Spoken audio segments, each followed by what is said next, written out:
اعوذ باللہ من الشیطان الرجیم بسم اللہ الرحمن الرحیم۔ معزز خواتین و حضرات، السلام علیکم ورحمۃ اللہ وبرکاتہ۔ آج کا میرا موضوع ہے قادیانی خلیفہ مرزا بشیر الدین محمود ایک بدکار شخصیت۔ حضرات گرامی، بعض باتیں ناقابل یقین ہوتی ہیں۔ ان باتوں کو جب آدمی سنتا ہے تو حیرت کے سمندر میں ڈوب جاتا ہے۔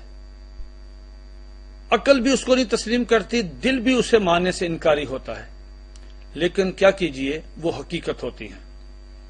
بہت عرصہ پہلے جناب ڈاکٹر اسرار احمد صاحب کے پاس میں حاضر ہوا تو انہوں نے مجھے ایک دلچسپ واقعہ سنایا۔ مجھے کہنے لگے کہ ایک دفعہ میں نے شہر کی معزز شخصیات کو، دانشوروں کو، پڑھے لکھی ادبی شخصیات کو اپنے گھر مدعو کیا کھانے پہ، تو کہنے لگے کہ اس میں ایک شخصیت مرزا محمد حسین صاحب بھی تھے جو سابق قادیانی تھے۔ باتوں باتوں میں ہم نے ان سے پوچھا کہ مرزا صاحب، آپ کس طرح اسلام میں واپس آئے، آپ کو کس طرح ہدایت نصیب ہوئی؟ تو کہنے لگے کہ مرزا محمد حسین صاحب کا رنگ فک ہو گیا اور وہ پریشان ہو گئے۔ ہمارا تجسس بڑھا، ہم نے پھر ان سے پوچھا تو مرزا محمد حسین صاحب کہنے لگے کہ اگر میں آپ کو ساری بات تفصیل کے ساتھ بتاؤں گا تو شاید آپ یقین نہیں کریں گے اور ہو سکتا ہے آپ مجھے پاگل سمجھ کر اس محفل سے نکال دیں۔ کہنے لگے ہمارا پھر تجسس بڑھا اور ہم نے پھر بہت منت سماجت کے بعد ان سے کہا کہ نہیں مرزا صاحب، آپ ضرور فرمائیے۔ کہنے لگے ڈاکٹر صاحب، یہ سب حضرات یہاں تشریف فرما ہیں، میں پھر آپ سے یہ کہتا ہوں کہ آپ مجھ سے نہ پوچھئے۔ اگر آپ مجھ سے پوچھیں گے آپ میری بات پہ بالکل یقین بھی نہیں کریں گے اور مجھے پاگل قرار دے کر ہو سکتا ہے اس محفل سے مجھے نکال دیں۔ ہمارا ڈاکٹر صاحب کہتے ہیں ہمارا اس پہ مزید تجسس بڑھا، پریشان ہم خود ہو گئے کہ یہ کیا کہہ رہا ہے مرزا محمد حسین۔ پھر ہم نے سب دوستوں نے مل کے ان سے کہا کہ نہیں، ہمارا تو اب اشتیاق بڑھ رہا ہے، تو آپ ہمیں بتائیں کہ آپ کس طرح اسلام قبول کیا۔ تو مرزا محمد حسین صاحب کہنے لگے کہ آپ سب حضرات کو معلوم ہے کہ میں قادیانی جماعت کا، ان کے بچوں کا، مرزا بشیر الدین محمود کے بچوں کا اتالیق تھا، میں ان کا ٹیوٹر تھا اور ان کے فیملی ممبر تھا، ان کا میں شاہی فیملی کا ممبر تھا ان کا۔ میرا آنا جانا ان کے گھر میں فریکوینٹلی تھا، میں جب مرضی بغیر اجازت کے کسی بھی وقت ان کے گھر جا سکتا تھا، آ سکتا تھا، اس لیے کہ مجھے انہوں نے فیملی ممبر اپنے گھر کا قرار دیا ہوا تھا۔ مرزا محمد حسین کہنے لگے کہ میں تو مرزا بشیر الدین محمود جو قادیانی جماعت کا دوسرا خلیفہ، میں اسے دیوتا سمجھتا تھا، میں اس کی پوجا کرتا تھا، میں اس کو عقیدت و احترام میں میرا جسم کا ایک ایک حصہ اس کے احترام اور عقیدت میں جو ہے وہ گندا ہوا تھا۔ کہنے لگے ایک دفعہ کیا میں دیکھتا ہوں کہ میں مرزا بشیر الدین محمود کے گھر داخل ہوا تو مجھے ایک کمرے سے رونے کی، چیخنے کی، چلانے کی آوازیں آئیں۔ تو کہنے لگے میں کیا خیریت ہو کہ کون تکلیف میں ہے؟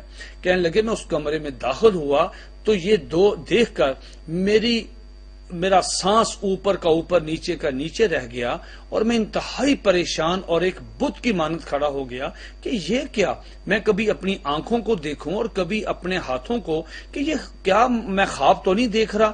کہنے لگے کہ میں نے دیکھا کہ مرزا بشیر الدین محمود اپنی سکی لڑکی امت رشید کے ساتھ زنا کر رہا تھا۔ کہنے لگے میرے لیے یہ واقعہ بہت زیادہ پریشان۔ اچھا، اس میں مرزا محمد حسین صاحب نے ایک اور بات بتائی۔ کہنے لگے آپ کو معلوم ہے کہ میرے پورے جسم پر کوئی بال نہیں ہے، میرے سر کے بال، میرے یہ بویں، میری مونچھیں، میری داڑھی، میرے جسم کے کہیں بھی کوئی بال نہیں ہے۔ کہنے لگے جب یہ میں نے سین دیکھا تھا، اور اگلا سین سنیے جس پہ مجھے کہتے فالج کی یہ قسم ہے، یا تو مجھے برین ہیمریج ہو جاتا یا مجھے جسم پہ فالج ہو جاتا، سارا جسم نکارا ہو جاتا۔ اور اس کی صدمے کی ایک کیفیت فالج کی یہ بھی ہے کہ فوری طور پر، یعنی ودن آورز، 2-3-4 گھنٹوں میں سارے جسم کے جو بال ہیں وہ جھڑ جاتے ہیں۔ کہنے لگے کہ اس صدمے سے میرے سارے جسم کے بال جو ہیں وہ جھڑ گئے تھے، میرے کسی بھی حصے پہ کوئی ایک بھی سنگل ون بال نہیں ہے. کہنے لگے وہ سین یہ تھا کہ جب مرزا بشیر الدین محمود نے مجھے دیکھا اور دیکھ کے پریشان ہوا تو وہ اٹھ کے چلا گیا ننگا, اور اس کی بیٹی کہنے لگے کہ میں قسم اللہ کی قسم کھا کے کہتا ہوں آپ کو کہ جس سے مجھے صدمہ ہوا کہ اس نے اپنی بیٹی کی پیٹھ کے نیچے قرآن مجید رکھا ہوا تھا. اس سے بڑا اس لیے مرزا, یہ ساری کتاب, یہ مرزا محمد حسین صاحب کی کتاب ہے فتنہ انکار ختم نبوت. یہ اس کتاب میں انہوں نے سب کچھ لکھ دیا ہے. اس کے بعد یہی واقعہ جناب شفیق مرزا صاحب نے اپنی کتاب شہر صدوم میں انہوں نے لکھا ہے. اور شفیق مرزا صاحب کہتے ہیں کہ امت رشید نے خود یہ مجھے واقعہ سنایا. یہ ہے شہر صدوم, شفیق مرزا صاحب کی کتاب. شفیق مرزا صاحب کہتے ہیں کہ مرزا بشیر الدین محمود نبی علی کریم علیہ الصلوۃ والسلام کی توہین کرتا تھا. کہتا تھا کوئی شخص میری گردن پہ تلوار رکھے اور مجھ سے کہے کہ بتا کیا نبوت جاری ہے یا نہیں, تو میں اسے کہوں گا کہ نبوت جاری ہے. یہ وہ شخص تھا مرزا بشیر الدین محمود جس نے کہا تھا کہ مکہ اور مدینہ کی چھاتیوں کا دودھ خشک ہو گیا ہے, نعوذ باللہ, اب جس نے فیض لینا ہے وہ قادیان ہے.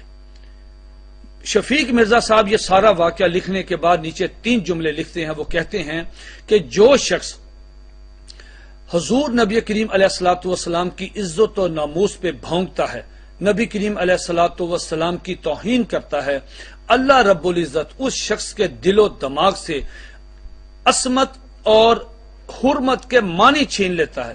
اسے پتہ ہی نہیں چلتا کہ یہ میری بیوی ہے یا بیٹی ہے, یہ میری ماں ہے یا بیٹی ہے, یہ میری ماں ہے یا میری بہن ہے, یہ میری ماں ہے یا میری بیوی ہے, یہ میری ماں ہے یا میری مشوق ہے. اسے پتہ ہی نہیں چلتا. یہ اللہ رب العزت کا عذاب مرزا بشیر الدین پہ یہ نازل ہوا.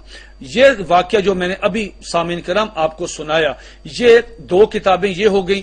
یہ اس کی کتاب تاریخ محمودیت کے چند پوشیدہ اوراق, یہ واقعہ اس میں بھی لکھا ہوا ہے. یہ واقعہ, یہ آدمی اس کے بعد اس نے اسلام تو قبول نہیں کیا, یہ پھر لاہوری مرزائی ہو گئے تھے. اس کے بعد یہ ڈھلتے سائے منیر الدین احمد صاحب نے یہ واقعہ اس کتاب میں لکھا, اپنی کتاب میں. یہ بیتے لمحوں کی چاہ میں پروفیسر سمیع اللہ قریشی صاحب نے اس طرح کے واقعات لکھے ہیں. اسی طرح احمقوں کی جنت جی آر اوان صاحب نے یہ واقعات لکھے ہیں. اسی طرح یہ ربوہ کا راسپوٹین نامی کتاب میں یہ واقعہ لکھا ہوا. یہ ساری کتابیں پاکستان میں فروخت ہو رہی ہیں, بک رہی ہیں, سٹالوں پہ موجود ہیں. اگر یہ واقعہ جھوٹا ہے, قادیانیوں کو چاہیے کہ وہ اس واقعے کے خلاف کسی بھی مصنف کے خلاف کورٹ میں چلے جائیں, حق کی عزت کا دعویٰ کریں. آج تک قادیانیوں نے کسی مصنف کے خلاف کوئی قانونی نوٹس نہیں دیا, ان کی کسی بات کا جواب نہیں دیا. یہ چیخ کر کہہ رہے ہیں کہ ہم محض اس لیے مسلمان ہوئے ہیں کہ مرزا بشیر الدین محمود کا کریکٹر ہماری آنکھوں کے سامنے تھا. آپ حضرات کو یاد ہوگا کہ مرزا بشیر الدین محمود کا کلام محمود, ان کی چھوٹی سی کتاب, اس میں ایک شعر ہے کہ کیا بتاؤں کس قدر کمزوریوں میں ہوں پھنسا, سب جہاں بیزار ہو جائے جو ہوں میں بے نقاب. آخر میں ایک چھوٹا سا واقعہ آپ کو عرض کرتا ہوں. لاہوری جماعت, قادری جماعت کے 10 فرقے ہیں, دوسرا بڑا فرقہ ہے لاہوری جماعت. یہ محمد علی لاہوری کی جو پیروکار ہیں. لاہوری جماعت کے ایک آدمی نے مرزا بشیر الدین محمود کو خط لکھا. یہ خط بڑا دلچسپ ہے اور سننے والا ہے. اس خط میں کیا لکھا اس نے؟ اس خط میں مرزا بشیر الدین کو کہا کہ بشیر الدین محمود کو کہا کہ ہمیں, اس خط میں لکھا کہ مرزا غلام احمد قادیانی مسیح موعود تھے, اور مسیح موعود جو ہیں وہ کبھی کبھی زنا کیا کرتے تھے. ہمیں اعتراض آپ پر ہے, آپ روزانہ زنا کرتے ہیں.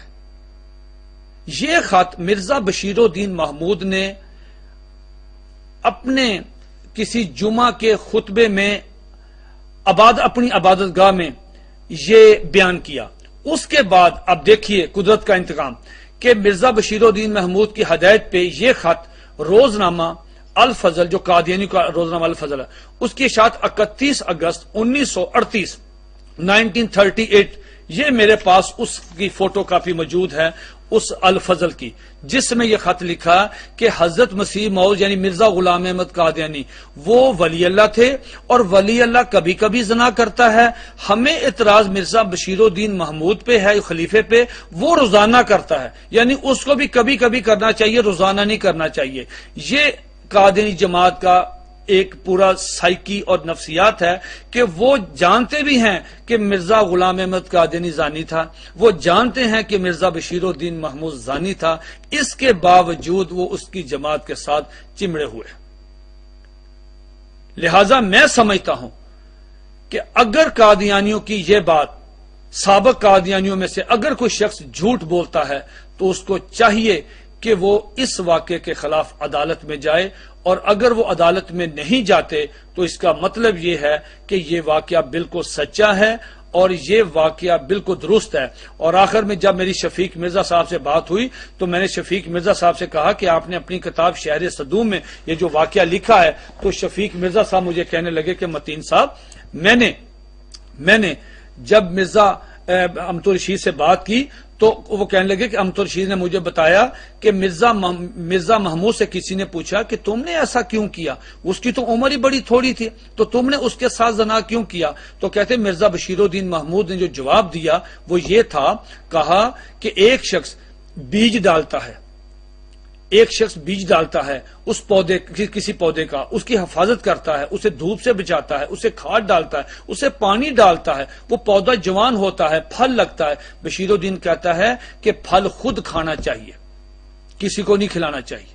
یہ ہے قادیانی جماعت کی سوچ۔ اللہ تعالی ہمیں ان کی سوچ سے ہمیشہ محفوظ رکھے۔ وما علینا الا البلاغ المبین۔